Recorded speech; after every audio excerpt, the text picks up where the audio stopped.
हर रोज एक नई कहानी देखने के लिए चैनल को सब्सक्राइब करें और बेल आइकन दबाना ना भूलें। साध्वी नाम से ही नहीं काम से भी साध्वी थी, जिसे भगवान पर अंधा विश्वास था।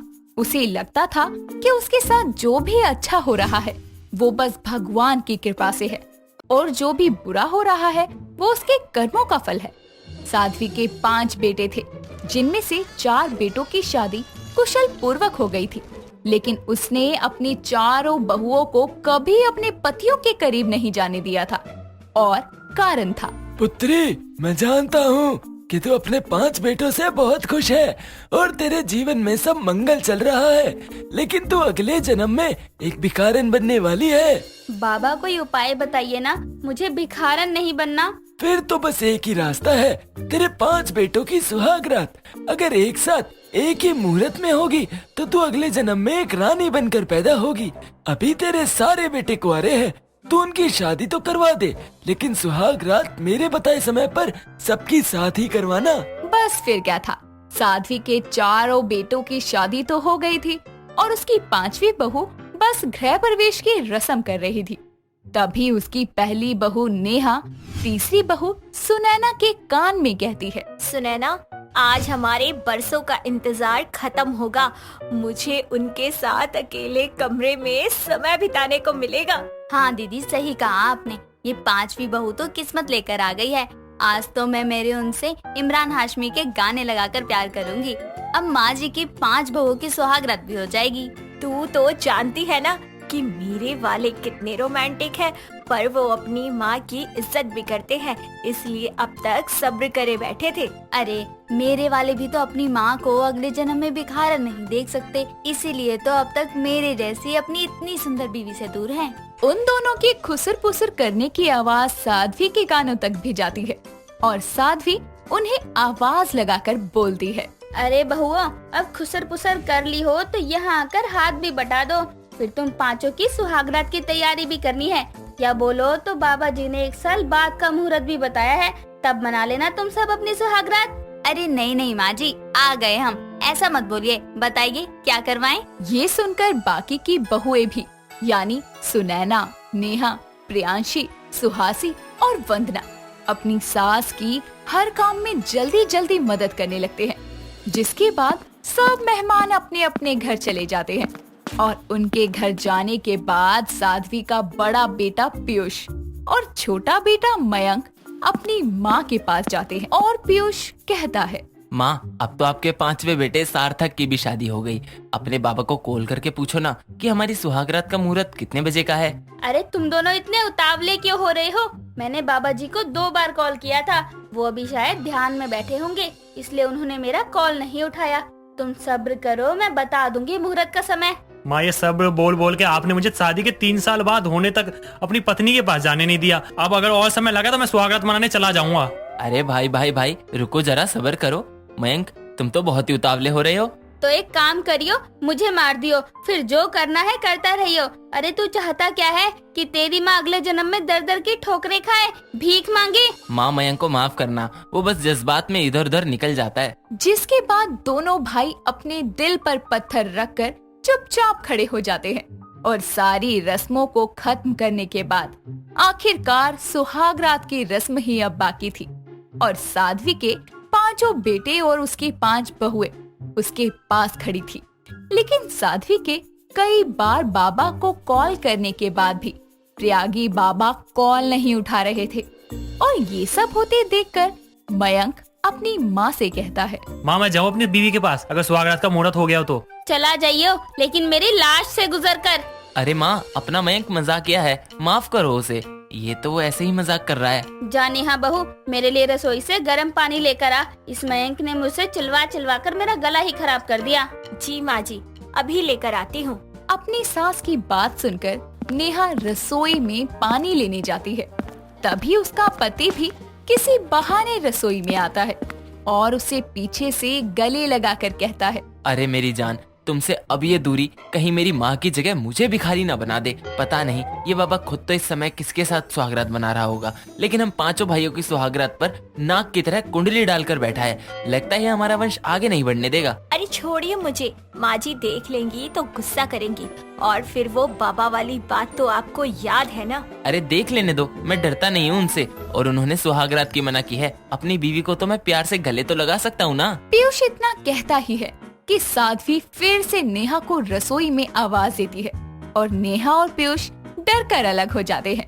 जिसके बाद नेहा बाहर आकर उसे पानी देती है और साध्वी कहती है, पानी ला रही है या बना रही थी जो इतनी देर लगा दी? अब मैं चाहती हूँ कि तुम सब यहीं सोफे पर लाइन से बैठ जाओ, फिर बाबा का कॉल आते ही सुहागरात के लिए चले जाना। ठीक है माँ, जब आपके लिए इतना साल सब्र कर लिया तो अभी एक काम करते, यहीं बैठ जाते हम। बेचारे मरते क्या न करते, सब साध्वी की बात मानकर लाइन से बैठ जाते हैं और सबको नींद की झपकियां आने लगती है। जब सब आधी नींद में होते हैं तभी साध्वी के पास बाबा का कॉल आता है और साध्वी कॉल उठाकर कहती है, जी प्रणाम बाबा जी, बताइए। पुत्री साध्वी, दरअसल मैं साधना में लीन था तो मैंने तुम्हारी कॉल नहीं देखी। हाँ बताओ क्या हुआ? बाबा आज मेरी 5वीं बहू भी आ गई, आप मेरी 5 बहुओं की सुहागरात का मुहूर्त बता दीजिए। ये सुनकर प्रयागी कुछ ग्रहों का हिसाब लगाकर कहते हैं, बेटी साध्वी, दरअसल जब मैं साधना में लीन था तो इनकी सुहागरात का मुहूर्त चला गया, लेकिन अभी 10 मिनट का समय शेष है। अगर 10 मिनट में सुहागरात हो गई तो ठीक, वरना ये अगले साल इसी मुहूर्त पर सुहागरात मना सकते हैं। लेकिन अगर ये 10 मिनट में सुहागरात ना मना पाए और फिर उन्होंने 11वें मिनट सुहागरात मनाई तो तू अगले जन्म में कुत्ता बनकर पैदा होगी। तथास्तु। नहीं बाबा, कुत्ता नहीं। इतना कहकर साध्वी कॉल कट कर देती है। जिसके बाद साध्वी अपने नींद में खोए बहू बेटों को उठाते हुए कहती है, अरे नलायको उठो, वरना देर हो जाएगी, जल्दी उठो। अरे माँ, आप ऐसे उठा रहे हो जैसे सुहागरात का मुहूर्त हो गया हो, सोने दो ना। हो गया हो नहीं नलायक, हो गया, अब उठ भी जाओ। साध्वी की बात सुनकर सबकी नींद खुल जाती है और सब लोगों में से सबसे पहले पीयूष साध्वी से कहता है, बोलो माँ, हो गया क्या सुहागरात का मुहूर्त? आप मजाक तो नहीं कर रही ना? हाँ, तू तो कॉमेडी नाइट विद साध्वी में आया था ना, जो तुझसे मैं मजाक करूंगी। अरे माँ, हो गया क्या सुहागरात का मुहूर्त? बताओ ना। तू तो चुप ही कर नलायक, बेशरम कहीं का। बाबा जी ने बोला है कि वो ध्यान लगा रहे थे और मुहूर्त निकलने में बस 10 मिनट बचे हैं, तो अब तुम लोग जाओ और अपनी सुहागरात मनाओ। लेकिन याद रहे, ठीक 10 मिनट में अगर तुम सुहागरात नहीं मना पाए तो वापस आ जाना, अगले साल का मुहूर्त भी है। साध्वी की बात को सुनकर उसकी सब बेटे अपनी अपनी बीवी का हाथ पकड़कर उनको कमरे में ले जाते हैं। जिसके बाद जैसे ही 10 मिनट पूरे होते हैं, साध्वी अपने बड़े बेटे के कमरे का दरवाजा खटखटाते हुए कहती है, अरे नलायको, अगर सुहागरात नहीं हुई है तो वापस आ जाओ, 1 साल बाद का भी मुहूर्त है, तब मना लेना। अरे मैं अगले जन्म में कुत्ता नहीं बनना चाहती, बाहर आओ। साध्वी के खटखटाने पर भी कोई भी बेटा बहू दरवाजा नहीं खोलता। अब उनकी सुहागरात 10 मिनट में हुई या नहीं, ये तो वो लोग जाने। और क्या साध्वी पिछले जन्म में भिखारन बनेगी या कुत्ता, ये बात तो भगवान ही जाने। और ये कहानी आपको पसंद आई या नहीं, ये तो बस आप ही जाने। पर आप हमें कमेंट करके बताना ना भूलें कि आपको क्या लगता है, साध्वी के 5 बहुओं की सुहागरात कामयाब हुई होगी? प्रियंका को प्रकृति से बहुत प्यार था। उसे पेड़ पौधे लगाना बहुत ही ज्यादा पसंद था, जिसके चलते उनके घर में काफी तरह के प्लांट लगे हुए थे। वहीं दूसरी तरफ आधुनिक युग के इस समय में इंसान अपने मतलब के लिए पेड़ पौधों को काटकर अपने रहने की जगह बनाता जा रहा था और प्रकृति को नष्ट कर रहा था, जिससे धीरे धीरे पेड़ पौधे कम होते जा रहे थे और कई तरह की बीमारियां इंसानों को घेरने लगी थी। सबसे बड़ी समस्या ये थी कि ऑक्सीजन की मात्रा कम हो रही थी, जिसके चलते न जाने कितने लोग अपना दम तोड़ रहे थे। इस सब के बारे में जानकर प्रियंका एक संकल्प लेती है कि वो अब लोगों को पेड़ पौधे की अहमियत जरूर समझाएगी, जिसके लिए वो अपने दोस्त सोहित से मिलती है और अपनी परेशानी बताते हुए उससे बोलती है, सोहित, मुझे तुमसे और तुम्हारे दोस्तों से कुछ जरूरी बात करनी है। प्रियंका, क्या हुआ? साफ साफ बताओ। ये देखो, एक तरफ सरकार कहती है कि पेड़ लगाओ, सेव द ट्री, और दूसरी तरफ खुद ही जंगलों की कटाई करती जा रही है। तो बताओ इस नारे का फायदा ही क्या है? सोहित, मैं चाहती हूँ कि मैं घर घर जाकर लोगों को प्रकृति के लिए जागरूक करूँ कि हम किस तरह से अपनी प्रकृति की रक्षा कर सकते हैं, पेड़ लगा सकते हैं। अरे जिस तरह इंसान बिना खाए पिए तो रह सकता है, लेकिन ऑक्सीजन के बिना नहीं रह सकता। लोगों को ये बात समझने की बहुत आवश्यकता है। सही बोल रही हो, तुम चिंता मत करो, मैं और मेरे सारे दोस्त तुम्हारे साथ हैं।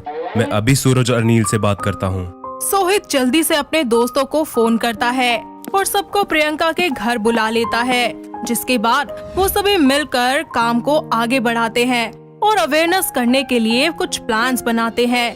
साथ ही गली गली जाकर नुक्कड़ नाटक करने का फैसला करते हैं ताकि लोगों को मनोरंजन के जरिए अपनी बात समझा सके, जिसके बाद सभी लोग मिलकर उसकी तैयारियों में लग जाते हैं और बहुत सारी पेंटिंग्स, बैनर्स और भी काफी सारी चीजें तैयार कर लेते हैं। साथ ही एक पूरा प्रोजेक्ट तैयार कर लेते हैं।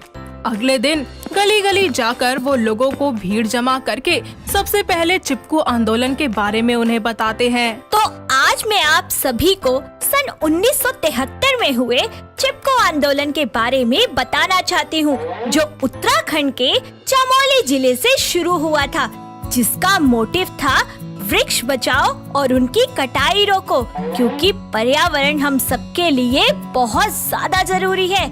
इसमें सबसे ज्यादा बढ़ चढ़कर हिस्सा हमारे समाज की औरतों ने लिया था।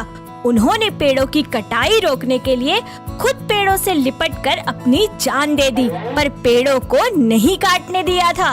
प्रियंका का ये नाटक देखकर काफी सारे लोग उससे प्रेरित होते हैं और अपने घरों में पेड़ लगाना शुरू कर देते हैं।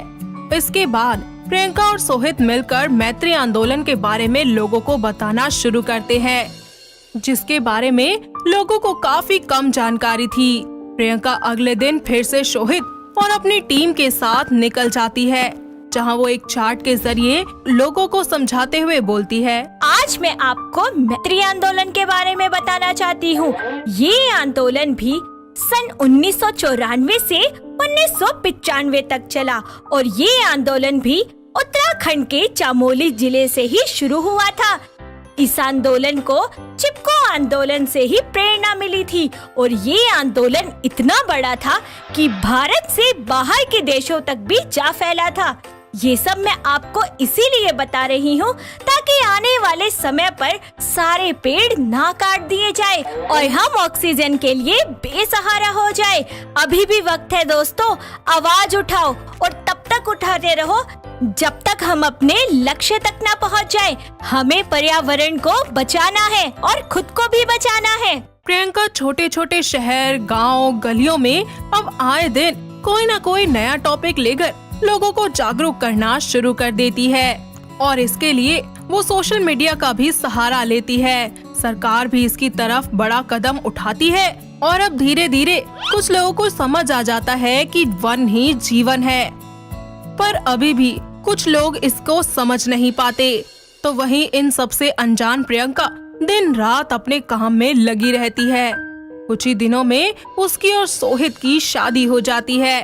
शादी के बाद न्यूज से उसको पता चलता है कि अमेज़न के जंगलों में आग लग गई है, जो कि रुकने का नाम ही नहीं ले रही। और अमेज़न दुनिया का सबसे बड़ा जंगल है, जहां से सबसे ज्यादा मात्रा में ऑक्सीजन प्राप्त होता है। ये न्यूज देखकर वो एक बार फिर से दुखी हो जाती है और इस बार वो अपने इंस्टाग्राम और यूट्यूब चैनल से लोगों को ये समझाने के लिए कि प्लांट्स और ग्रीनरी हमारी जिंदगी के लिए कितनी ज्यादा जरूरी है, वो अमेज़न के जंगलों में लगी हुई आग के खबर के बारे में बताने के लिए उन्हें फ्लाइंग जेट मूवी का सहारा लेती है और उससे उन्हें समझाते हुए कुछ बताती है और कहती है, नमस्कार दोस्तों, आप सभी ने फ्लाइंग जेट मूवी तो देखी होगी, जो कि हमारे पर्यावरण से संबंधित है, पर आप सभी को ये भी पता होगा कि अमेज़न के जंगलों में भयंकर आग लग गई है, जो कि अभी तक नहीं रुकी है। और ये सब कहीं ना कहीं हम इंसानों की गलती का ही नतीजा है। मैं आप सबसे एक छोटी सी बात शेयर करना चाहूँगी। आप सभी लोगों को पता है कि पीपल का पेड़ ऐसा पेड़ है जो दिन और रात दोनों समय ऑक्सीजन देता है। बाकी सभी पेड़ रात को कार्बन डाइऑक्साइड छोड़ते हैं, जो कि हमारे लिए बहुत खतरनाक है। पर एक समय पर जब पीपल के पेड़ों को काटा जा रहा था, तो कुछ दयालु लोगों ने उसे बचाने के लिए उस पर भगवान का वास है या फिर उस पर भूत प्रेत का साया है, ये कहकर उन पेड़ों की कटाई को रोक दिया था, जिसके चलते आज भी कई धर्म प्रथाओं में भी पीपल के पेड़ की पूजा की जाती है। और दोस्तों, बात सिर्फ पीपल के पेड़ की ही नहीं, बल्कि हमारी धरती पर मौजूद हर एक पेड़ पौधे की है, जो हमारे जीवन के लिए बहुत जरूरी है। और मैं आप सभी से यही रिक्वेस्ट करना चाहूंगी कि अपने नेचर को बचाइए और आगे बढ़कर इस आंदोलन में हिस्सा लीजिए। प्रियंका की इस एक और कोशिश से लोगों को पता चलता है कि हमारे आसपास कौन से पेड़ होने चाहिए जो कि हमारे लिए बेहतर है। पर शायद हम इंसान ही प्रकृति के साथ इतना ज्यादा खेल चुके हैं कि अब वो इस बात का हमसे बदला ले रही है। आज 2021 में कोरोना की ऐसी मार पड़ी है कि घर में रहकर हम एक एक सांस के मोहताज हो रहे हैं। जो हमें मुफ्त में ऑक्सीजन पेड़ों से मिलती थी, वो आज हमें पैसे देकर खरीदनी पड़ रही है, वो भी बनावटी। ये सब देखकर प्रियंका सबको समझाते हुए एक मैसेज देती है और बोलती है, दोस्तों, मैं आप सभी को कहना चाहूंगी कि अपने बर्थडे पर फिजूल खर्ची करने की जगह अपने नाम का एक नन्हा पौधा लगाएं। जैसे जैसे उस पौधे की उम्र बढ़ेगी, वैसे वैसे ही हमारी लाइफ भी अच्छी होगी। इसीलिए मैं सबको कहना चाहूंगी, save tree save your life. Priyanka की इस कहानी से दोस्तों हमें भी सीख लेनी चाहिए और बाकी लोगों को भी जागरूक करना चाहिए, ताकि ज्यादा से ज्यादा पेड़ लगाए जा सके।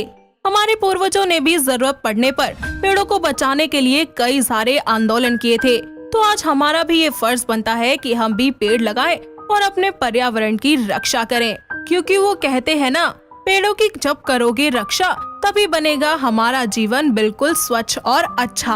आप सबसे भी विनती है कि आप सभी भी प्रियंका की तरह अपने आसपास के लोगों को ये समझाएं कि प्लांट लगाना हमारे लिए कितना ज्यादा जरूरी है, और खुद भी अपने घर में पेड़ पौधे जरूर लगाएं। तो दोस्तों, कैसी लगी आपको हमारी ये प्लांट लगाने वाली प्रियंका की कहानी? क्या आपके घर के आसपास भी है कोई ऐसी बहू जिसे पेड़ पौधों का इतना ज्यादा शौक हो और उसने भी किसी को ऐसे ही प्रेरित किया हो? अगर हाँ, तो उन्हें ये वीडियो दिखाइए और हमें कमेंट करके बताइए। दोस्तों, अगर आपको ये कहानी पसंद आई तो इसे लाइक करें, शेयर करें और कमेंट करके बताएं कि कहानी में आपको सबसे अच्छा क्या लगा।